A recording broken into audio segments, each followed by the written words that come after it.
Hey, what's up, guys? Welcome to the channel. This Saturday is UFC 279, and in the featured fight on the main card, we have a 180-pound catchweight fight, Kevin Holland versus Daniel Rodriguez, and this is going to be my full breakdown and prediction for this fight.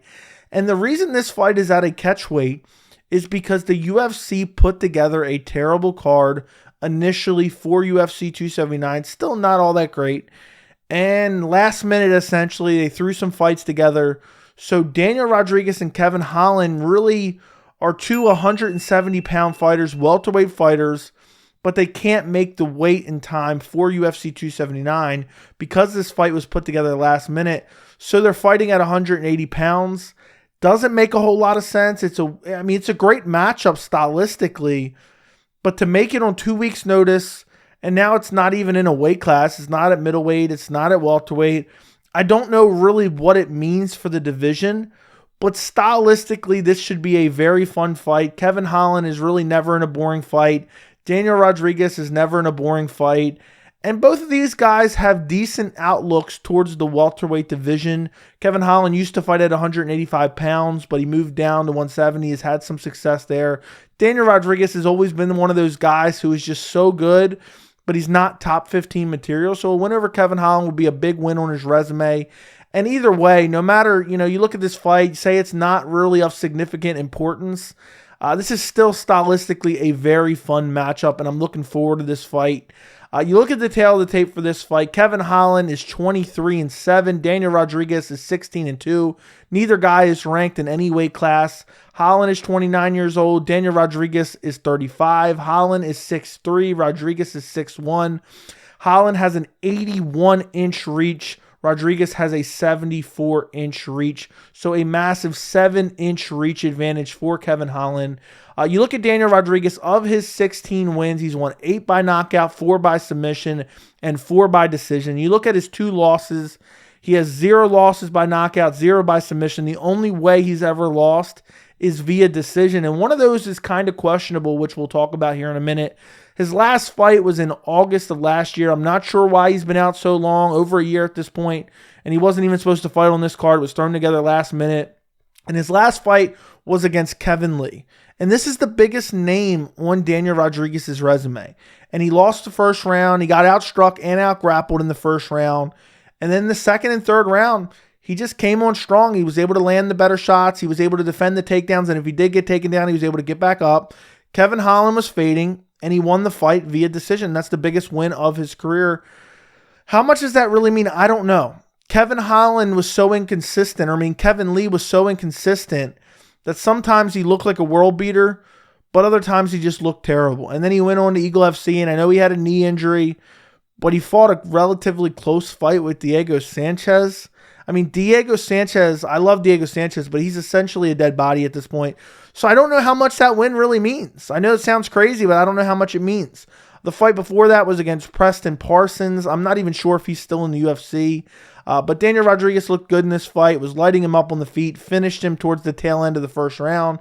The fight before that, he had a decision win over Mike Perry. That was back in April of 2021. So he was very active in 2021, 3 fights in 2021. And the fight before that, he lost to Nicholas Dalby. And this is just a baffling decision. I thought Daniel Rodriguez won this fight, potentially even all 3 rounds, but bare minimum at least a 29-28. There wasn't a lot of outrage for this fight. But honestly, Daniel Rodriguez outstruck him for the majority of the fight, even hurt him badly in the third round. I really don't know how Daniel Rodriguez didn't get this win. And had he won that fight and got that decision, which he should have, he'd be on a lengthy win streak at this point. So it's just weird. Before that, he beat Dwight Grant. Before that, he beat Gabe Green. That's decent competition, not the best. He also has a submission win over Tim Means. That's an opponent he has in common with Kevin Holland. But overall, not the greatest resume. Again, Kevin Lee's the best name. Kevin Lee moved up. I know that fight was also kind of on short notice, but still, I don't know what that fight really means. I don't know what to make of it.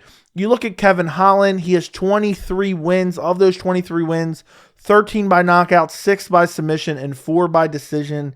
He's technically never been finished by TKO or KO. He has 2 losses by submission, and his 5 losses come via decision. He has technically been KO'd before. It ended up being a no contest, but ended up being a headbutt against Kyle Dawkins back in October of 2021, where they saw the headbutt after the fact, and then they ended up stopping it, even though the finish wasn't necessarily the headbutt, if that makes sense. You know, Kyle Dawkins swarmed him afterwards and finished him afterwards, but it was the right call. I think it should have been. You look at his most recent fight, it was against Tim Means back in June of this year. Beat up Tim Means on the feet. The first round was competitive. You could even maybe give it to Tim Means. I would have given it to Kevin Holland. But he clips up Tim Means in the second. He's winning the second round. Clips him up. Tim Means shoots in on a takedown and gets Darce choke. The fight before that was against Alex Oliveira. Alex Oliveira won this first round. He was outstriking him, was landing good strikes, and even took him down in the first round towards the end. Had that weird like choke position where Kevin Holland was doing the thumbs up, if some of you guys remember. Second round, he clips Alex Oliveira and follows him to the ground and finishes him with some brutal ground and pound elbows. The fight before that was that headbutt fight against Kyle Dawkins that I already talked about it. The fight before that was Marvin Vettori. Stepped in on short notice. I believe this is where he filled in for Darren Till. Just got out-grappled and lost via decision. The fight before that against Derek Brunson, which was a month before the Marvin Vettori fight. Kevin Holland likes to step in on short notice fights. Just got out-grappled by Derek Brunson and lost via decision.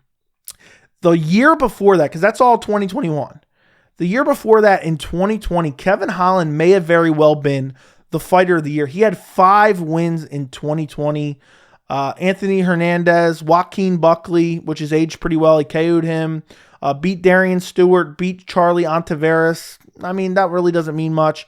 And at the end of 2020, he fought Jacare Souza, the biggest test of his career. And Jacare took him down. And then he had that weird KO where he's on his back, Jacare's in his full guard, and he's just throwing shots from his back and then eventually gets to his feet and just KOs Jacare up against the fence. It was a brutal win. But then after that, obviously he loses the 2 fights and then has the no contest against Kyle Dawkins. It was at 185 pounds where he had the majority of his success, but he decided to move down to 170 pounds where he is now, even though this fight's at a catch weight. But when I look at this fight, this is a fight that I think will be primarily standing. Kevin Holland and Daniel Rodriguez have both had their issues with defensive grappling throughout their careers. Both guys, when they lose, it's like they're getting out-grappled, they're getting taken down, they're getting held against the fence. And it's just been a perpetual issue for a while. Even in fights they win, even in Daniel Rodriguez in the Kevin Lee fight he won, he was having some issues with the grappling of Kevin Lee. So when I look at this fight, I think it's going to be an exciting fight. I think it's going to be primarily contested on the feet. And I really think both guys are so durable. I think somebody could get finished, but I think it's unlikely. I don't think either guy's really going to get a submission, unless they rock the other one and then lock up a submission, similar to what Kevin Holland recently did to Tim Means. And for my official prediction for this fight, I am going to go Kevin Holland via decision. But honestly, I think this fight could go either way. I just think Kevin Holland has the straighter punches, is a little bit more technical, a little bit more well-rounded, a little bit more variety of attack. And I think the fight's going to be contested on the feet.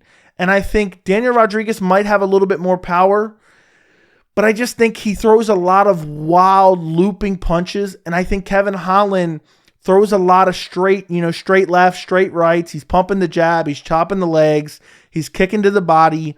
I just think his punches will find their home better than Daniel Rodriguez's looping punches, especially with a massive reach disadvantage for Daniel Rodriguez, a 7-inch reach disadvantage. I think Daniel Rodriguez is going to come out. I think he's going to have some success. I think it's going to be a close fight. I think it's going to be one of these fights that people talk about afterwards. Maybe Daniel Rodriguez could have got the decision.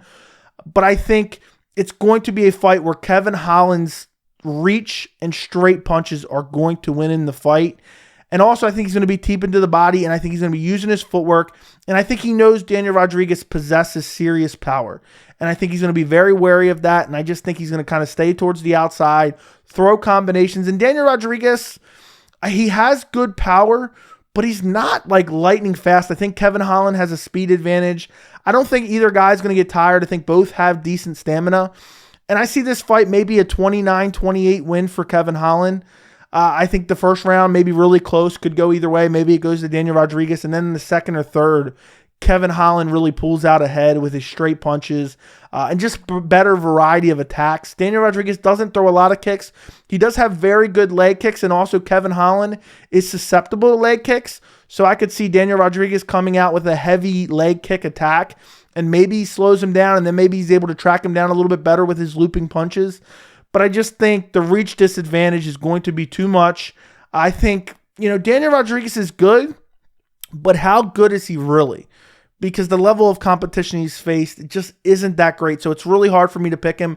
And I don't think he's going to go to his grappling at all. And even if he decided to, I think both of these guys are pretty even on the ground. And I don't see, even though Kevin